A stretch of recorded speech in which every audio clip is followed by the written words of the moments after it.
اور قوم کی جانب سے سیویئر آف دا نیشن کا خطاب مسٹر غلام محمد کو مرحمت فرمائیں۔ گورنر جنرل اس اعزاز کو قبول فرمانے کے لیے بخوشی تیار ہیں۔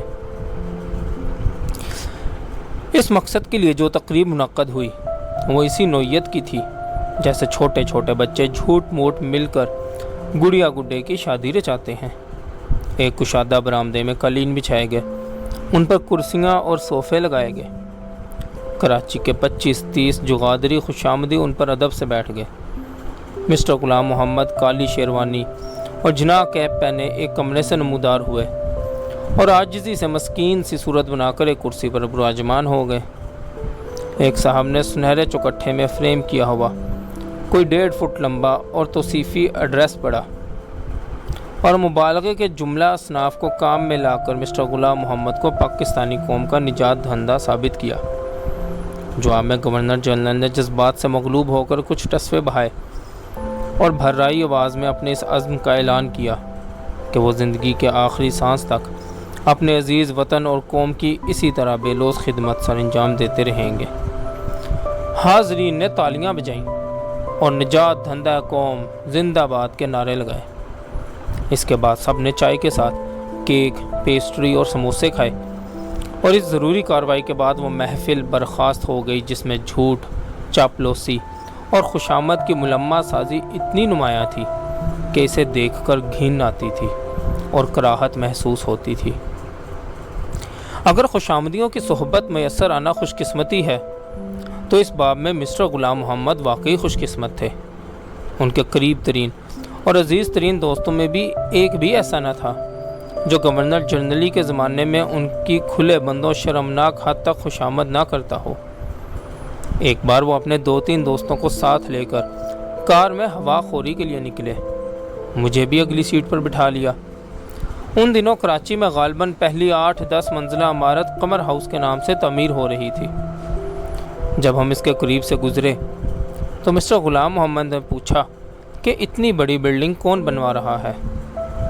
ان کے ایک دوست نے فوراً ادب سے سر جھکا کر کہا، حضور کے اقبال سے بن رہی ہے۔ ایک مسجد سے کچھ لوگ مغرب کی نماز پڑھ کر باہر نکل رہے تھے۔ دوسرے دوست نے گورنر جنرل کی توجہ ان کی طرف منعطف کروائی اور کہا، حضور کے اقبال سے آج کل مسجدیں خوب آباد ہیں، اتنے نمازی پہلے کبھی دیکھنے میں نہیں آئے، سب آپ کی برکت سے ہے۔ اس برکت کا نزول 27 یا 28 برس بعد آج تک جاری ہے۔ ایک روز مسٹر غلام محمد نمونیے میں مبتلا تھے۔ ان کے ایک عزیز دوست میرے پاس بکرے ذبح کرنے کی چھری لے کر آئے۔ چھری چاندی کی تشتری میں دھری ہوئی تھی اور اوپر ایک سبز ریشمی رومال ڈلا ہوا تھا۔ انہوں نے کہا کہ میں اس چھری پر مسٹر غلام محمد کا ہاتھ پھراؤں کیونکہ وہ اس سے چند بکرے ذبح کر کے ان کی صحت اور سلامتی کے لیے صدقہ دینا چاہتے ہیں۔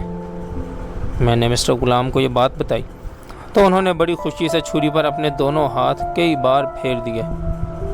اس کے بعد میں نے کہا، اگر آپ اجازت دیں تو میں ان صاحب کے ساتھ اپنا ڈپٹی سیکرٹری بھی بھیجنا چاہتا ہوں تاکہ صدقے کی رسم چھری پر ہاتھ پھرانے تک ہی محدود نہ رہے بلکہ بکرے بھی ضرور ذبح ہوں۔ یہ بات سن کر مسٹر غلام محمد کی آنکھوں میں تیز تیز چمک آئی اور انہوں نے زندگی میں پہلی بار مجھے شاباش دے کر کہا، ہاں ہاں ضرور بھیجنا، بعد میں مجھے رپورٹ بھی دینا۔ واپس آ کر جب میں نے ان صاحب کو بتایا کہ مسٹر غلام محمد کی خواہش ہے کہ صدقہ کے وقت ان کا ڈپٹی سیکرٹری بھی ان کی نمائندگی کرے تو ان کا منہ بن گیا اور وہ بڑے بدمزہ ہو کر میرے کمرے سے نکلے۔ خوشامد کی کینچی عقل و فہم کے پر کاٹ کر انسان کے ذہن کو آزادی پرواز سے محروم کر دیتی ہے۔ خوشامدیوں میں گھرا ہوا انسان شیرے کے کوام میں پھنسی ہوئی مکھی کی طرح بے بس اور معذور ہوتا ہے۔ رفتہ رفتہ اس کے اپنے حواس معطل ہو جاتے ہیں اور وہ وہی کچھ دیکھتا، سنتا، بولتا، سونگھتا اور محسوس کرتا ہے جو خوشامدی کیڑے کو کون کی طرح گھس کر اس کے وجود میں پلتے رہتے ہیں۔ جس سربراہ مملکت کی کرسی کو خوشامد کی دیمک لگ جائے وہ پائیدار نہیں رہتی، اس کے فیصلے ناقص ہوتے ہیں اور اس کی رائے دوسروں کے قبضے میں چلی جاتی ہے۔ اگر سربراہ مملکت مسٹر غلام محمد کی طرح جسمانی طور پر بھی مفلوج ہو تو خوشامدیوں کے دوش پر سوار ہو کر وہ سارے ملک کو خطرے کی سلیب پر لٹکائے رکھتا ہے۔ پرائم منسٹر، وزراء، کمانڈر ان چیف اور دیگر اعلیٰ حکام میں کوئی ایسا مائی کا لال نہ تھا جو مسٹر غلام محمد کے روبرو کسی جائز نقطے پر بھی اختلاف رائے کا اظہار کرتا ہو۔ وہ سب ان کی ہاں میں ہاں ملاتے تھے اور ان کے منہ پر جی حضوری کا دم بھرتے تھے، لیکن ان کے پیٹھ پیچھے سب ان کا مذاق اڑاتے تھے اور ان کے احکام کو یا تو بالکل نظر انداز کر دیتے تھے یا اپنی خواہش کے مطابق توڑ مڑوڑ کر عملی جامہ پہناتے تھے۔ کاروبار حکومت کی ہر سطح پر ذاتی پسند اور ناپسند اور شخصی بالادستیوں کا دور دورہ تھا اور مرکز گریز عناصر کو منمانی کارروائیاں کرنے کی کھلی چھٹی تھی۔ خاص طور پر جو لاوا مشرقی پاکستان میں پکنا شروع ہو گیا تھا اس کی طرف توجہ دینے کی کسی کو فرصت نہ تھی۔ 1954 کے انتخابات نے مشرقی پاکستان میں سیاست کو ایک نئے رخ اور ایک نئی توانائی کو جنم دیا تھا، اور اس کے مقابلے میں گورنر جنرل نے مرکز میں کٹ پتلیوں کا جو کھیل رچا رکھا تھا اس کی حیثیت قرون وسطیٰ کے رنگ میں رنگے ہوئے کسی رجواڑے سے مختلف نہ تھی۔ مولانا بھاشانی نے کاغماری کے جلسہ عام میں مغربی پاکستان کو السلام علیکم کی دھمکی سنا کر ایک خطرناک علیحدگی پسند رجحان کو زبان دے دی تھی۔ مسٹر غلام محمد کی صدارت میں نت روز مرکزی کابینہ کے اجلاس ہوتے رہتے تھے، لیکن ایسا اجلاس کبھی نہ ہوا تھا جس میں مشرقی پاکستان کی نئی صورتحال کا سنجیدگی کے ساتھ سیاسی تجزیہ کیا جائے۔ کابینہ کا اجتماعی ذہن نوکر شاہی کی لکیر کا فقیر تھا۔ وہ مشرقی پاکستان میں ابھرتی ہوئی نئی سیاست کا جواب سیاست سے دینے کی اہلیت نہ رکھتے تھے۔ ان کے ہاتھ میں تو وہی فرسودہ نو آبادیاتی فارمولہ تھا کہ اگر صوبائی حکومت پسند خاطر نہ رہے تو اسے برطرف کر کے صوبے میں گورنر راج نافذ کر دیا جائے۔ آئین ساز اسمبلی کے اسپیکر مولوی تمیز الدین خان نے اسمبلی کی برطرفی کو قبول نہ کیا تھا اور گورنر جنرل کے ہنگامی حالات کے خلاف سندھ ہائی کورٹ میں ریٹ دائر کر رکھی تھی۔ سندھ ہائی کورٹ نے فیصلہ دیا کہ گورنر جنرل کو اسمبلی برطرف کرنے کا کوئی اختیار نہ تھا۔ حکومت نے اس فیصلے کے خلاف فیڈرل کورٹ میں اپیل دائر کر دی۔ فیڈرل کورٹ نے اسمبلی برطرف کرنے میں گورنر جنرل کے فیصلے کو برقرار رکھا۔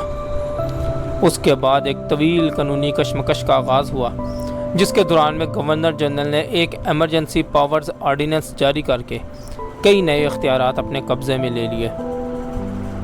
ان میں ایک تو مغربی پاکستان میں 1 یونٹ قائم کرنے کا اختیار تھا۔ دوسرا اختیار یہ تھا کہ آئین سازی کے متعلق گورنر جنرل ہر قسم کے انتظامات کرنے کا مجاز ہوگا۔ دراصل مسٹر غلام محمد کا ارادہ یہ تھا کہ وہ آئین ساز اسمبلی کی جگہ اپنی مرضی کے کچھ لوگوں کو نامزد کر کے ایک کنسٹیٹیوئنٹ کنونشن قائم کریں اور اس سے آئین سازی کا کام لیں۔ یہ اختیار اسی ارادے کو عملی جامہ پہنانے کے لیے حاصل کیا گیا تھا۔ اپنے ان اقدامات کے لیے قانونی آڑ حاصل کرنے کی نیت سے گورنر جنرل نے فیڈرل کورٹ کو ایک ریفرنس پیش کی کہ وہ اسمبلی کی برطرفی سے پیدا ہونے والی صورتحال کا جائزہ لے کر اس کے عوامل و عواقب کے متعلق انہیں اپنا مشورہ دے۔ مولوی تمیز الدین کیس، یوسف پٹیل کیس اور گورنر جنرل کے ریفرنس کے نتیجے کے طور پر فیڈرل کورٹ نے جو فیصلے دیے وہ پاکستان کی تاریخ میں بڑی اہمیت کے حامل ہیں۔ اول، اسمبلی کو برطرف کرنے کے لیے گورنر جنرل کا اختیار تسلیم کر لیا گیا۔ دوئم، گورنر جنرل کا یہ اختیار تسلیم نہ کیا گیا کہ وہ نامزد لوگوں کا کنونشن قائم کر کے آئین سازی کا کام اس کے سپرد کر دے، بلکہ عدالت نے اسے مشورہ دیا کہ وہ فوراً برطرف شدہ اسمبلی کی جگہ اسی طرز کی کئی نئی اسمبلی قائم کرنے کے لیے انتخابات منعقد کرے۔ سوئم، بہت سے ایسے قوانین تھے جو پچھلی اسمبلی کی طرف سے ابھی باضابطہ طور پر نافذ نہ ہوئے تھے۔ اسمبلی کی برطرفی کے بعد گورنر جنرل نے ایک آرڈیننس کے ذریعے ان کی توثیق کر دی تھی۔ فیڈرل کورٹ نے کہا کہ عبوری دور تک تو یہ توثیق کام آ سکتی ہے، لیکن جب نئی اسمبلی قائم ہو تو وہ ان قوانین کی باضابطہ منظوری دے۔ ان فیصلوں کے پیچھے نظریہ ضرورت کی روح کا فرما تھی۔ ریفرنس میں چیف جسٹس نے خود لکھا ہے، "We have come to the brink of a chasm with only 3 alternatives before us. Number 1, to turn back the way we came by. Number 2, to cross the gap by a legal bridge. Number 3, to hurtle into the chasm beyond any hope of rescue. Federal Court of Pakistan report on the special reference made by His Excellency the Governor General of Pakistan, Lahore, 1955, paragraph 2. ہم ایک خندق کے کنارے آ پہنچے ہیں جہاں ہمارے سامنے صرف 3 راستے ہیں. ایک، جس راہ سے ہم یہاں تک آئے ہیں اسی راہ واپس مڑ جائیں. 2، خندق پر ایک قانونی پل تعمیر کر کے اسے عبور کر لیں. 3، خندق میں چھلانگ لگا کر تباہی کا شکار ہو جائیں. فیڈرل کورٹ نے مسٹر غلام محمد کی کھودی ہوئی اس خندق پر جو قانونی پل تعمیر کیا وہ لا آف نیسیسٹی، قانون ضرورت کے ستون پر کھڑا کیا گیا تھا.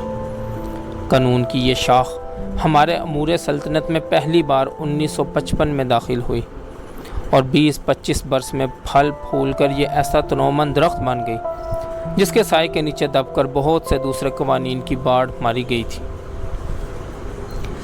جس زمانے میں یہ ریفرنس فیڈرل کورٹ کے زیر غور تھا، میں نے دیکھا کہ میرا ڈپٹی سیکرٹری فرخ امین ہر دوسرے تیسرے روز مجھے بتائے بغیر لاہور آ جا رہا ہے.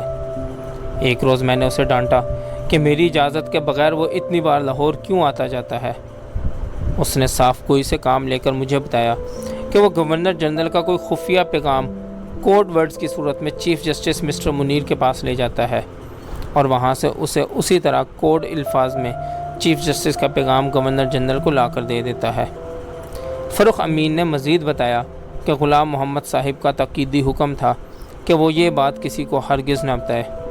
مجھے معلوم نہیں کہ گورنر جنرل اور فیڈرل چیف جسٹس کے مابین اس خفیہ پیغام رسانی کی کیا نوعیت تھی، اور نہ یہ وثوق ہی سے کہا جا سکتا ہے کہ اس باہمی خفیہ پیغام رسانی نے فیڈرل کورٹ کے فیصلے پر کوئی اثر ڈالا بھی تھا یا نہیں. البتہ اس میں کوئی شبہ نہیں کہ ایسے موقع پر مملکت کے سربراہ اور عدلیہ کے سربراہ کا آپس میں خفیہ رابطہ قائم کرنا دونوں کو زیب نہ دیتا تھا. خدا کر کے مسٹر غلام محمد نے کسی قدر بیزاری سے فیڈرل کورٹ کا مشورہ تسلیم کر لیا اور ایک آرڈیننس کے ذریعے نئی آئین ساز اسمبلی قائم کرنے کا فیصلہ ہو گیا.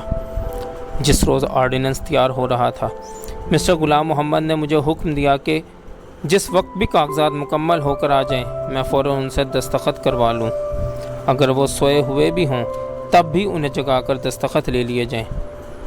میں اپنے دفتر میں بیٹھا انتظار کرتا رہا. سارے کاغذات آدھی رات کے قریب موصول ہوئے. میں انہیں لے کر مسٹر غلام محمد کے بیڈ روم میں گیا. وہ اپنے بستر پر گہری نیند سوئے ہوئے تھے.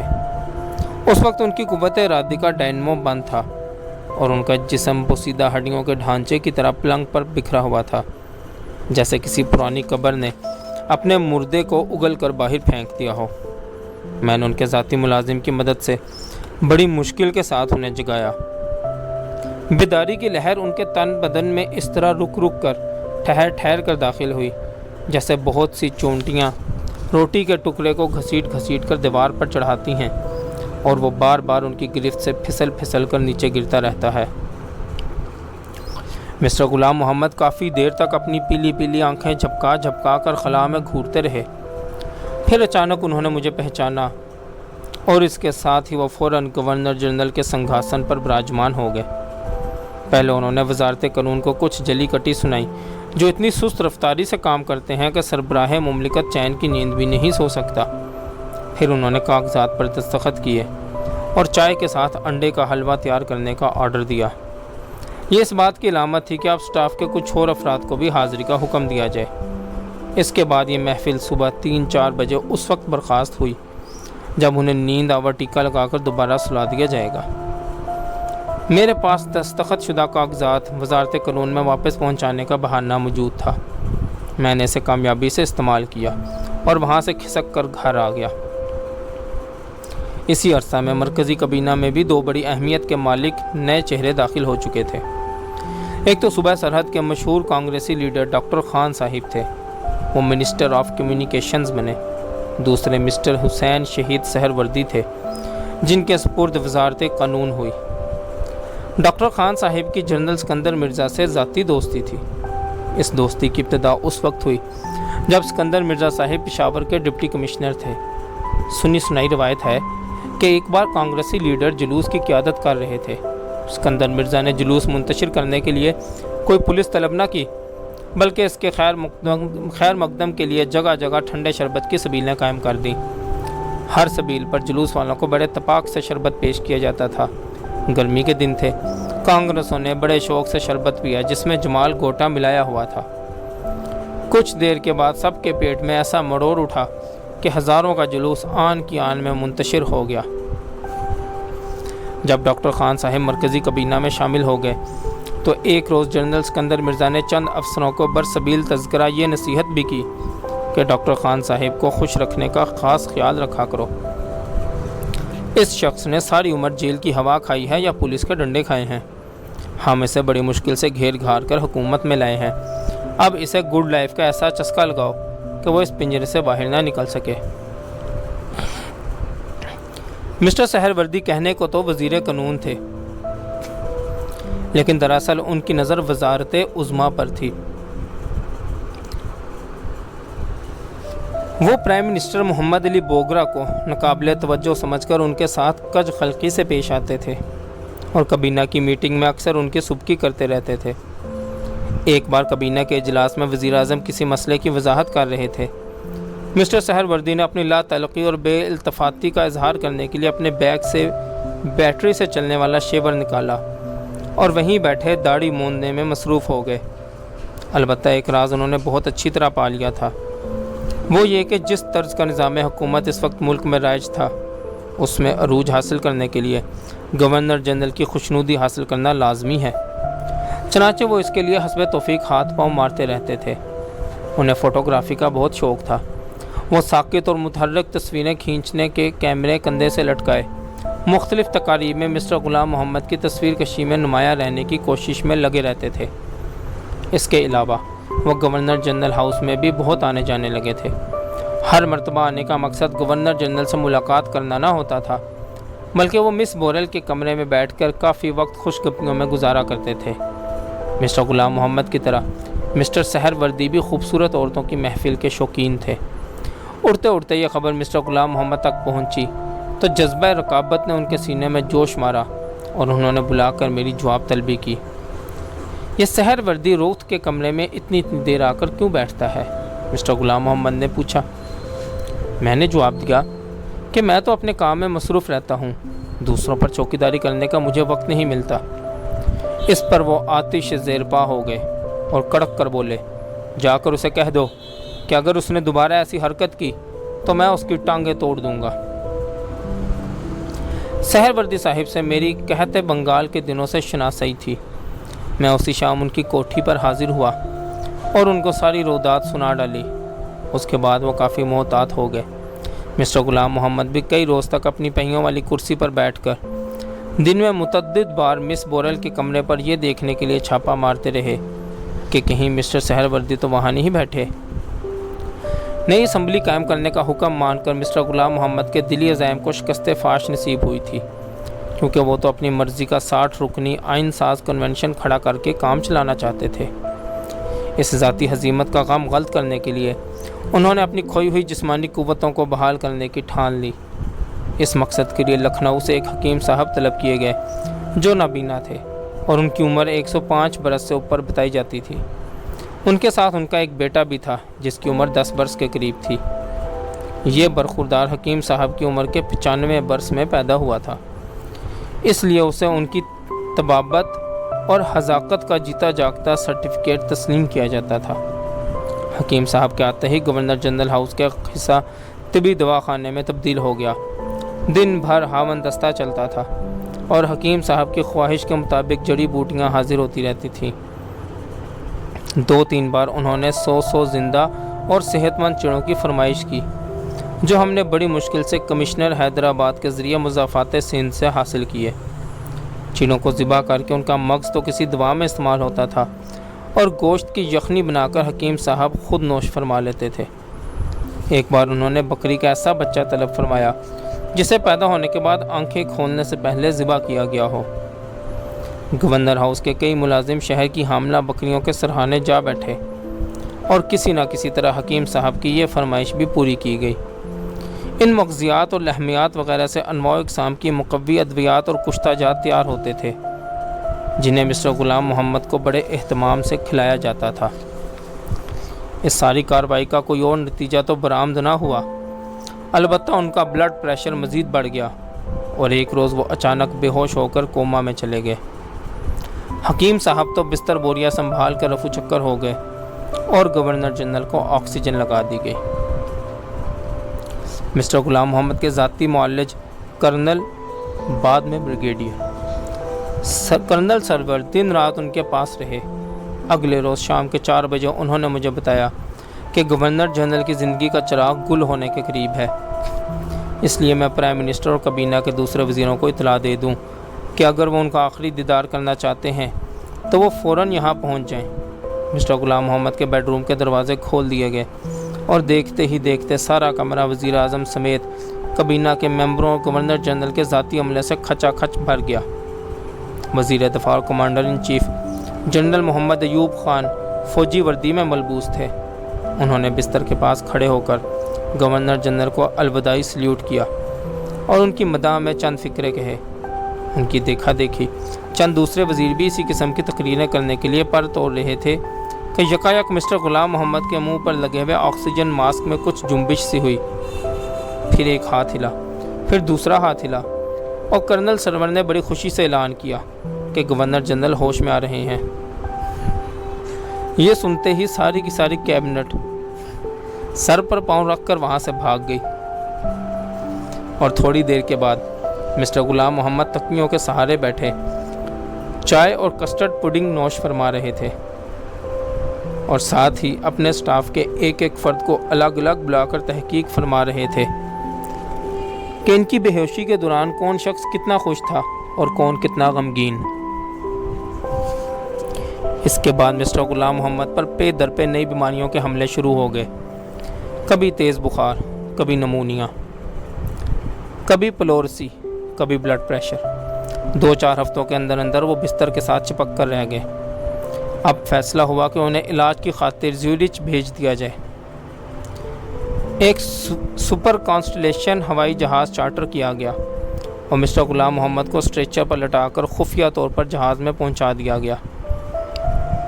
پرائم منسٹر محمد علی بوگرا دوسرے چند وزیروں کے ساتھ میرے پاس آئے اور کہا کہ میں گورنر جنرل کی کار میں مسٹر غلام محمد کا روپ دھار کر ایئرپورٹ تک چلوں۔ مجھے یہ تجویز بڑی بے تکی اور مضحکہ خیز محسوس ہوئی اور میں نے یہ سوانگ رچانے سے صاف انکار کر دیا۔ اول تو مسٹر غلام محمد کی شکل و صورت کے ساتھ میری کوئی مشابہت نہ تھی، دوسروں نے پہلے ہی خاموشی سے ہوائی جہاز میں پہنچا دیا گیا تھا اور اب ان کی روانگی کا نقلی جلوس نکالنے کی بالکل کوئی ضرورت نہ تھی۔ لیکن وزیر اعظم اور ان کے رفقا ہاتھ دھو کر میرے پیچھے پڑ گئے اور جب حکومت کا سربراہ اس قسم کا اہم کانہ حکم صادر کرے تو سرکاری ملازم صرف احتجاج کر سکتا ہے، انکار نہیں کر سکتا۔ چنانچہ مجبور ہو کر میں نے کالا چشمہ لگا کر سیاہ رنگ کی جناح کیپ پہنی اور گورنر جنرل کی کار میں مسٹر غلام محمد کے انداز میں سکڑ کر بیٹھ گیا۔ ایک اے ڈی سی میرے ساتھ اور دوسرا اگلی سیٹ پر بیٹھا۔ کار پر ایک طرف گورنر جنرل کا فلیگ اور دوسری طرف پاکستان کا پرچم لگا دیے گئے۔ ہمارے دائیں بائیں آگے پیچھے موٹر سائیکل سوار فوجیوں کا دستہ تھا، پھر سیکورٹی پولیس کی گاڑیاں تھیں، اس کے بعد وزیر اعظم کی کار تھی، ان کے پیچھے دوسرے وزیروں اور افسروں کی گاڑیاں تھیں۔ ہمارا یہ قافلہ بڑی شان و شوکت سے روانہ ہوا، لیکن راستے بھر کسی نے اس کا کبھی نوٹس نہ لیا، کیونکہ پولیس والوں کی مہربانی سے ایئرپورٹ تک ساری سڑک سنسان پڑی تھی۔ سارے راستے مجھے یہی خیال آتا رہا کہ اس وقت ہم سب لوگ مل جل کر گورنر جنرل کے فلیگ اور پاکستانی پرچم کی جی بھر کر بے حرمتی کر رہے ہیں۔ ایئرپورٹ پر زیورچ جانے والا جہاز ہینگر کے اندر کھڑا تھا۔ وزیر قانون مسٹر سہر وردی اپنے کیمروں سے لیس اس کے آس پاس منڈلا رہے تھے۔ ابھی تک انہیں یہ معلوم نہ تھا کہ مسٹر غلام محمد جہاز کے اندر پہنچا دیے گئے ہیں۔ جب ہمارا جلوس وہاں پہنچا تو وہ بڑے شوق سے گورنر جنرل کی مخصوص کار کی طرف لپکے اور رکتے ہی اس کا دروازہ بڑے احترام سے کھولا۔ کار سے مسٹر غلام محمد کی جگہ جب میں برآمد ہوا تو مسٹر سہر وردی ہکا بکا رہ گئے انہوں نے حیرت سے پوچھا، یہ کیا تماشا ہے؟ میں نے انہیں سارا ماجرا سنایا تو مسٹر غلام محمد سے ملاقات کرنے ہوائی جہاز کی طرف لپکے، لیکن کرنل سرور نے انہیں یہ کہہ کر روک دیا کہ گورنر جنرل اس وقت کوما میں ہیں۔ زورچ کے کلینک میں علاج معالجے کے بعد ان کی طبیعت کچھ سنبھلی تو ایک روز وہ پکنک منانے ایک پرفضا مقام پر گئے۔ لنچ کے وقت ایک ریستوران میں سٹاف کو الگ میز پر بٹھایا گیا اور مسٹر غلام محمد مس بورل اور اس کی والدہ کے ساتھ علیحدہ ٹیبل پر بیٹھے۔ کھانے کے دوران ان پر فالج کا ایک اور حملہ ہوا اور انہیں ایمبولینس میں ڈال کر زورچ والے کلینک میں داخل کر دیا گیا۔ کچھ عرصے بعد جب مسٹر غلام محمد واپس کراچی آئے تو ان کی دماغی حالت اور بھی پیچیدگی اختیار کر چکی تھی۔ وہ صبح سویرے سوٹ بوٹ پہن کر کیبنٹ روم میں آ جاتے تھے، اپنے سٹاف کے مختلف افراد کو جمع کر کے ہر روز نئی کابینہ بناتے تھے، ان سے حلف اٹھواتے تھے، پورٹ فولیوز تقسیم کرتے تھے اور اس کے بعد گھنٹوں تک کیبنٹ میٹنگ ہوتی تھی جس میں وہ خود لگاتار ایسی باتیں بولتے رہتے تھے جو کسی کی سمجھ میں نہ آتی تھیں۔ ایک روز وزیر داخلہ کے پرائیویٹ سیکرٹری کا ٹیلی فون آیا کہ اسکندر مرزا صاحب نے شام کے 5 بجے اپنے گھر چائے پر بلایا ہے۔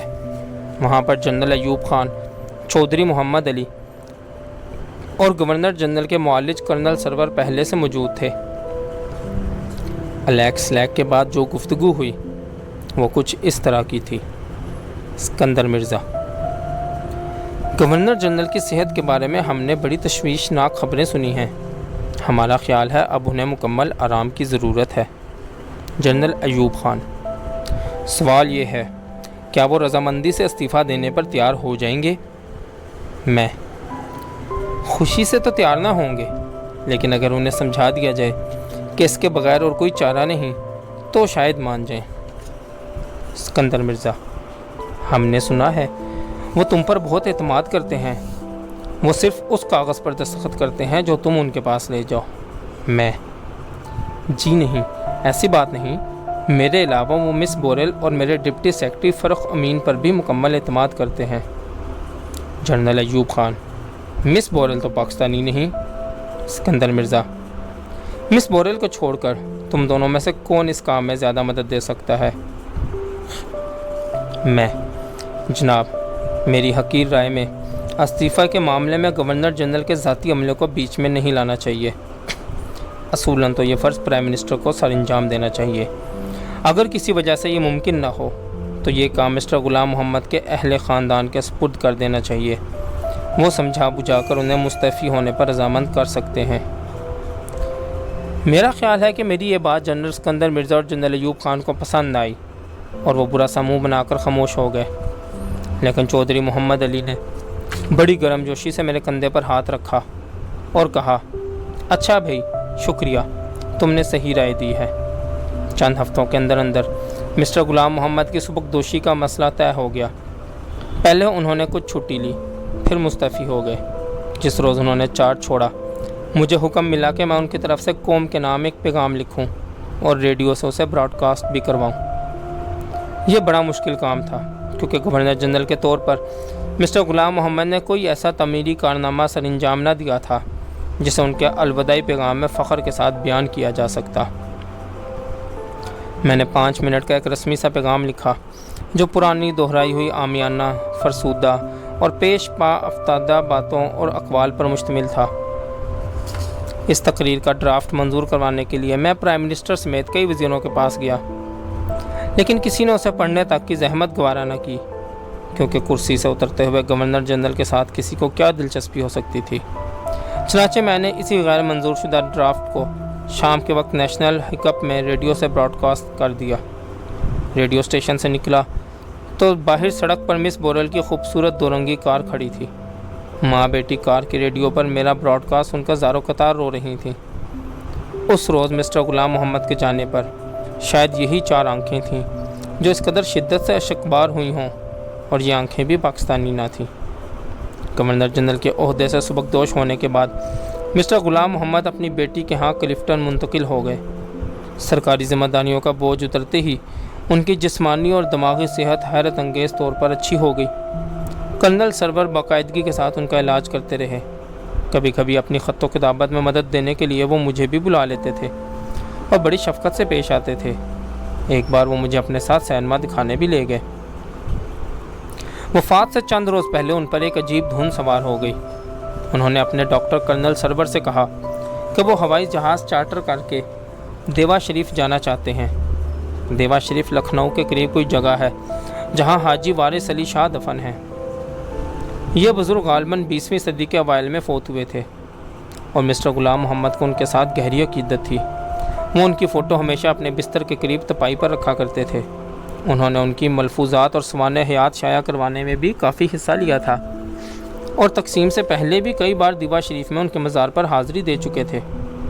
حاجی وارث علی شاہ کے حالات زندگی پڑھ کر محسوس ہوتا ہے کہ وہ درویشانہ اور قلندرانہ وضع کے بزرگ تھے، لیکن ان کے مسلک نے مسٹر غلام محمد پر کچھ بھی اثر نہ کیا تھا، کیونکہ وہ جب تک جیے حب جاہ اور حب دنیا کا عبرتناک مجسمہ بن کر جیے۔ اپنی زندگی کے آخری روز بھی ان کو دیوا شریف جانے کی لگن لگی ہوئی تھی، لیکن کارکنان قضاء و قدر کو کچھ اور منظور تھا۔ اسی رات ان کا انتقال ہو گیا۔ ان کی وفات کی خبر سن کر جو لوگ تعزیت کے لیے آئے ان میں خواجہ ناظم الدین سر فہرست تھے، جنہیں مسٹر غلام محمد نے وزیر اعظم کے عہدے سے غیر آئینی طور پر برطرف کر دیا تھا۔ گورنر جنرل کی حیثیت سے مسٹر غلام محمد کا دورہ پاکستان کے لیے بدشگونی کا زمانہ تھا۔ جمہوری روایات اور اقدار کی بے طریق پامالی کا سلسلہ ان کے ہاتھوں شروع ہوا۔ اسی کے ساتھ نظام سلطنت میں قانون ضرورت کے عمل دخل کی ابتدا ہوئی۔ حکومت میں شخصیت پرستی نے فروغ پایا۔ مشرقی پاکستان کی سیاست نے واضح طور پر ایک الگ رخ اختیار کیا، لیکن مرکزی قیادت نوکر شاہی کے پٹے پٹائے نو آبادیاتی فارمولوں میں پابجو نہ رہی۔ بری افواج کے کمانڈر ان چیف نے اپنے عہدے کے ساتھ ساتھ وزیر دفاع کی خدمت شامل کر کے کابینہ میں شرکت حاصل کی اور اس طرح حکومت کے اندرونی کاروبار کی ٹریننگ حاصل کر کے مستقبل کے لیے اپنے عزائم کو پختہ کر لیا۔ اس دور کی مجموعی خصوصیت بے ثباتی، بے یقینی، بے اعتمادی اور بدنیتی تھی۔ مجھ سے کئی بار یہ سوال کیا گیا کہ مسٹر غلام محمد اس قدر شدید بیمار تھے کہ وہ چل پھر نہ سکتے تھے، بول نہ سکتے تھے، زیادہ لکھ پڑھ نہ سکتے تھے، لیکن اس کے باوجود وہ بڑے روب داب سے حکمرانی کرتے رہے۔ ان کی طاقت کا اصلی راز کیا تھا؟ اس سوال کے دو جواب ہیں۔ ایک جواب یہ ہے کہ مسٹر غلام محمد کی طاقت کا سر چشمہ سیاستدانوں کی کمزوری تھی۔ اس کے علاوہ دوسرا جواب یہ بھی ہے کہ جنرل اسکندر مرزا کی شہ پر مسٹر غلام محمد کو commander in chief Ayub Khan کی پشت پناہی بھی حاصل تھی، جو نظر نہ آنے والی روشنائی سے لکھی ہوئی تھی۔ مستقبل کے بارے میں ان دونوں حضرات کے اپنے اپنے عزائم تھے، جو مسٹر غلام محمد کی طرز کے گورنر جنرل کی اوٹ لیے بغیر پروان نہ چڑھ سکتے تھے۔ باقی انشاءاللہ اگلی ویڈیو میں۔ جزاک اللہ خیر۔